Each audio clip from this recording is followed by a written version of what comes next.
1000 caballos de fuerza. 2000. ¿Cómo es que este motor, el Toyota 2JZ, puede aguantar tanta potencia sin romperse? Nació para ser silencioso en sedanes de lujo, pero se convirtió en una leyenda indestructible. ¿Cuál es el secreto de ingeniería detrás del motor más famoso de la cultura, tuning? Esta es la historia de una obra maestra nacida en la era dorada de Japón. Para entender al 2JZ, primero hay que entender el Japón de finales de los años 80 y principios de los 90. Fue un periodo que los historiadores económicos llaman la burbuja económica japonesa. Fue un momento de prosperidad económica sin precedentes. El mercado de valores y los precios inmobiliarios se dispararon a niveles astronómicos, casi absurdos. Las compañías japonesas tenían esencialmente presupuestos ilimitados. El dinero no era un obstáculo. La ingeniería tampoco. Había un optimismo tecnológico increíble. Las marcas de coches japonesas no querían solo competir, querían dominar al mundo, querían construir los mejores coches, los más rápidos, los más lujosos, los más tecnológicamente avanzados, sin importar el costo. Fue una era dorada, una verdadera carrera armamentista de ingeniería que nos dio leyendas inmortales. Honda invirtió una fortuna para crear el NSX, el superdeportivo de aluminio con motor VTEC afinado por Senna. Mazda perfeccionó su motor rotativo para el RX-7FD. Nissan creó el Godzilla, el Skyline GT-R R32, con su tracción total Atesa y su motor RB26i. En medio de esta batalla de titanes estaba Toyota. El gigante de Japón Toyota tenía una misión clara: desafiar y superar a los reyes del lujo y la performance europeos, Mercedes-Benz y BMW. Para eso lanzó su marca de lujo global, Lexus. En 1989, necesitaba un nuevo motor de 6 cilindros en línea que estuviera a la altura de esta ambición. La tradición de Toyota en motores de 6 cilindros en línea era fuerte, con la venerable Serie M, pero necesitaban algo nuevo, algo que fuera increíblemente suave, silencioso como una tumba, potente y sobre todo, absolutamente fiable para sus nuevos sedanes de lujo, como el Toyota Aristo, que se convertiría en el Lexus GS, y el Toyota Crown Majesta. Pero este motor también tenía que tener una segunda vida. Tenía que ser la base para el corazón del próximo gran coche deportivo de la marca, el sucesor del Supra A70. Así nació la serie de motores JZ. Primero llegó el 1JZ, un motor de 2.5 litros, que ya era una joya de ingeniería por derecho propio, famoso por su versión biturbo.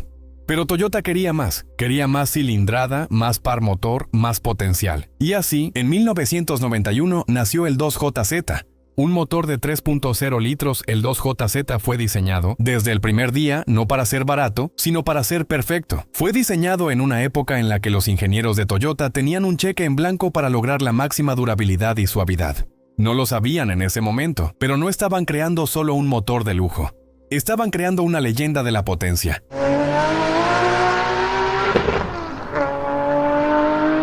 ¿Cuál es el secreto? ¿Por qué este motor es tan ridículamente fuerte? No es magia, es ingeniería pura y dura, ingeniería sobredimensionada de la era de la burbuja. El primer secreto, y el más importante, es el bloque del motor. A diferencia de casi todos los motores modernos, el 2JZ, en todas sus versiones, incluida la GTE biturbo, está hecho de hierro fundido. El hierro es mucho más pesado que el aluminio, sí, pero es increíblemente rígido y resistente a las altas temperaturas y a las presiones extremas de la sobrealimentación. Un bloque de aluminio, bajo presiones de turbo extremas, puede deformarse.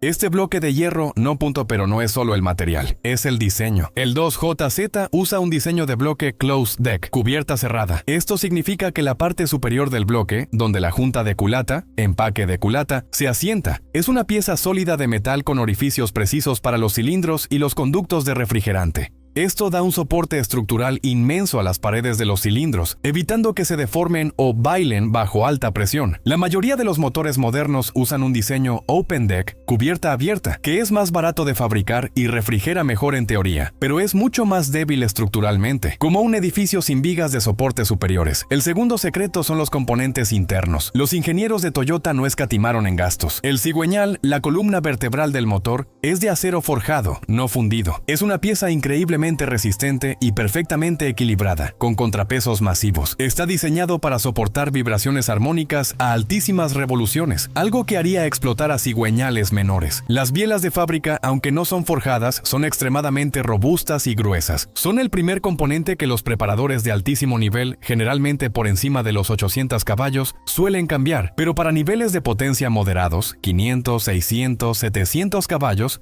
Las de serie aguantan sin problemas, algo impensable en un motor normal. Los soportes del cigüeñal, mancales, son anchos y fuertes, asegurados por una faja o cinturón de bancada que amarra toda la parte inferior del motor, dándole aún más rigidez. La bomba de aceite es tan eficiente y robusta que puede mantener la lubricación adecuada incluso en las condiciones más extremas de aceleración lateral, drift o aceleración pura.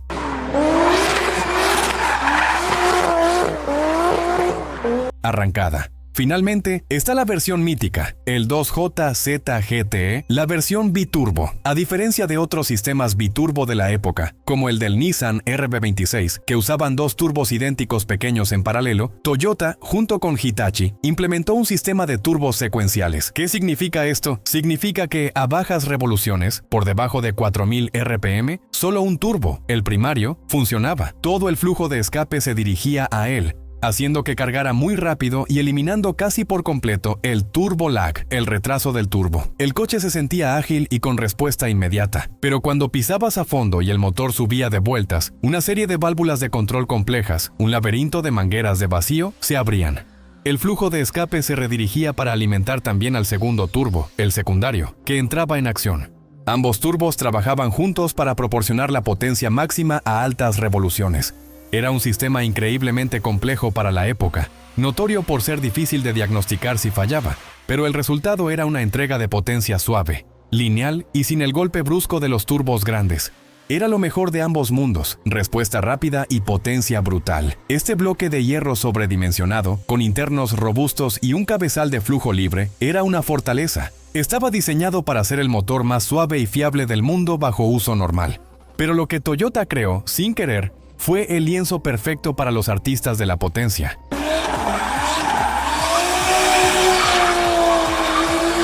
Un motor legendario necesita un coche legendario. En 1993, el mundo conoció al Toyota Supra MK4, o A80 fue un shock. El modelo anterior, el MK3 A70, era un coche deportivo angular, pesado, un gran turismo de los 80. El nuevo MK4 era de otro planeta.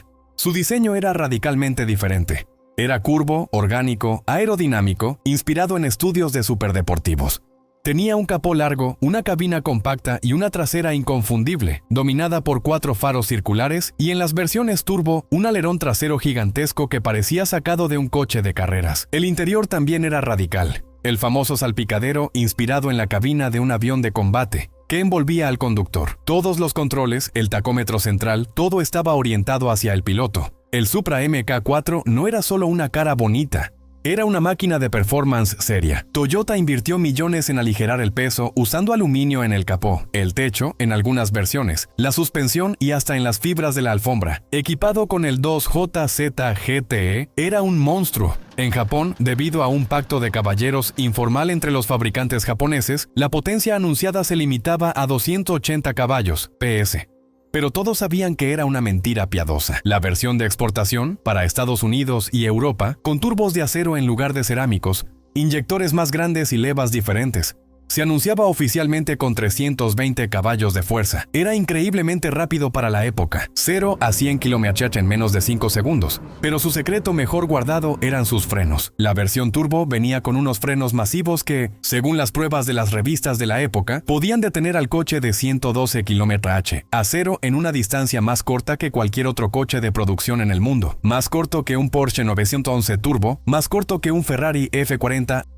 La leyenda no nació de sus números de fábrica, por impresionantes que fueran. Nació en los talleres de tuning, preparación. Los preparadores japoneses y americanos tardaron muy poco en descubrir el secreto. Se dieron cuenta de que el 2JZ GTE era una fortaleza sobre ruedas. Descubrieron que, con modificaciones básicas, un escape menos restrictivo, un filtro de aire, un controlador de presión de turbo, boost controller, para aumentar la presión, el motor pasaba fácilmente de los 400, 500, 600 caballos con el motor completamente cerrado, usando los componentes internos de fábrica. Esto era inaudito. Mientras los motores de otros coches deportivos se explotaban con aumentos de potencia de 50 caballos, el 2JZ parecía reírse de 200 caballos extra. La leyenda del motor indestructible comenzó a extenderse como un reguero de pólvora en la comunidad de entusiastas. El 2JZ era un héroe del underground, pero dos eventos lo catapultaron al estrellato global y lo convirtieron en un mito cultural. El primero, y más importante, fue una película de Hollywood de bajo presupuesto sobre carreras callejeras en Los Ángeles, The Fast and the Furious, Rápido y Furioso. En 2001, el coche héroe de la película, conducido por el personaje de Paul Walker, Brian O'Connor, era un Toyota Supra MK4 naranja brillante. El guión entero giraba en torno a este coche. La famosa escena donde lo encuentran destrozado y lo reconstruyen en el taller. La escena donde humilla a un Ferrari en la autopista de la costa del Pacífico.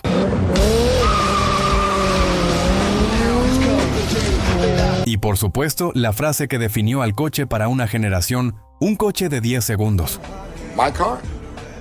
I said a 10-second car, not a 10-minute car. Refiriéndose a su capacidad de correr el cuarto de milla en menos de 10 segundos. La película capturó el espíritu de la cultura tuning, JDM, mercado doméstico japonés, y la presentó a una audiencia global masiva. El Supra naranja se convirtió instantáneamente en el coche soñado por millones de adolescentes. The Fast and the Furious transformó al Supra y al 2JZ de un ícono de nicho para entusiastas en un fenómeno cultural global. De repente, todo el mundo quería un Supra. Los precios de los coches usados, que eran relativamente asequibles, se dispararon y nunca han vuelto a bajar. El 2JZ se convirtió en el motor soñado.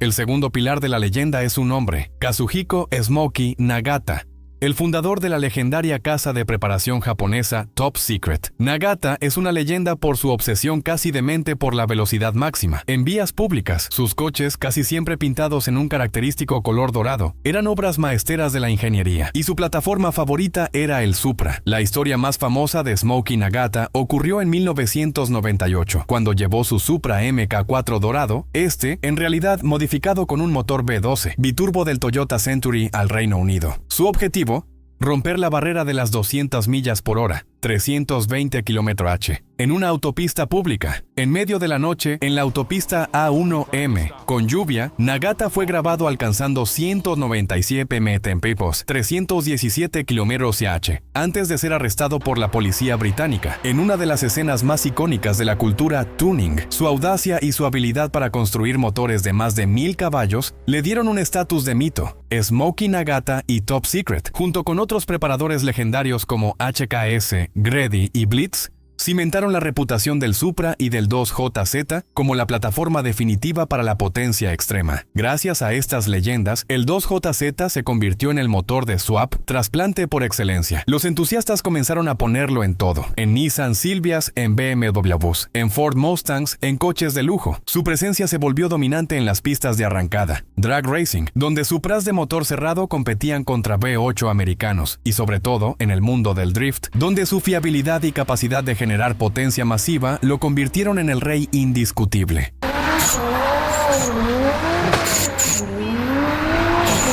Décadas después de su lanzamiento, el 2JZ sigue siendo la referencia. ¿Por qué? Como mencionamos, fue un producto de la era de la burbuja, una época en la que la ingeniería no estaba limitada por el presupuesto, sino solo por la imaginación. Los ingenieros de Toyota construyeron un motor para durar para siempre, sin compromisos. Los motores modernos son, en muchos sentidos, mejores, son más ligeros, casi todos de aluminio, mucho más eficientes en combustible, menos contaminantes, y están controlados por electrónicas increíblemente complejas, pero están diseñados con precisión milimétrica para cumplir su función. Y nada más, un motor moderno está diseñado para aguantar 300 caballos, y si intentas ponerle 600, probablemente se desintegre. El 2JZ estaba diseñado para 300 caballos, pero su estructura podía soportar 1000. Era un error de cálculo glorioso. La prueba final de su legado es el nuevo Toyota Supra, el A90, lanzado en 2019. Para consternación de muchos puristas, el nuevo Supra no usa un motor Toyota, usa un motor de 6 cilindros en línea de BMW, el V58. ¿Por qué Toyota hizo esto? Costos, regulaciones de emisiones, la complejidad de desarrollar un motor de 6 cilindros en línea de alto rendimiento desde cero en el mundo moderno. El V58 de BMW es un motor fantástico, y los preparadores están descubriendo que también es muy robusto. Pero el hecho de que Toyota haya tenido que buscar ayuda externa solo sirve para reforzar una cosa: la era que produjo el 2JZ GTE. Esa era de ingeniería sin límites se ha ido para siempre. Nacido en una época de optimismo económico y ingeniería sin compromisos, el Toyota 2JZ trascendió su función original. Dejó de ser simplemente un motor suave para sedanes de lujo para convertirse en un símbolo de robustez indestructible, de potencial ilimitado y de la era de oro de los deportivos japoneses.